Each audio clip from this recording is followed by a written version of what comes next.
நீங்க கேட்கல அல்லாஹ்ட்ட, அவ்வளவுதான். கேட்டிருக்கீங்களா?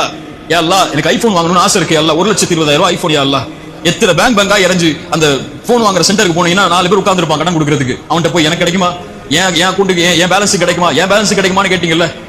ஒரு முறை ஃபஜ்ருக்கு முன்னாடி ஒரு 10 நிமிஷம் முன்னாடி எழுந்து தஹஜ்ஜத் தொழுது சுஜூது செஞ்சு, யா அல்லாஹ் எனக்கு இந்த போன் வாங்கணும்னு ஆசை யா அல்லாஹ், காசு இல்ல, அந்த போன் மேல எனக்கு ஒரு விருப்பம் இருக்கு, எனக்கு வாங்கி கொடு யா அல்லாஹ்னு கேட்டிருக்கீங்களா முதல்ல?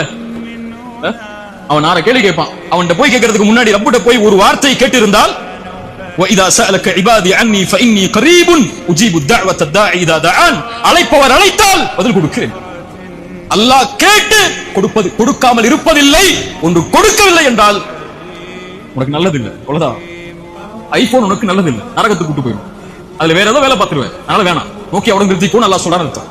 இதனுடைய கூலியை மறுமையில் தந்துருவோம், கவலைப்படாது. நீ கேட்டல்ல, கொடுக்கல, அதோட கூலி மறுமையில் வாங்கிக்கோ என்று அல்லாஹ் அதனை நீக்குகிறான் என்று அர்த்தம்.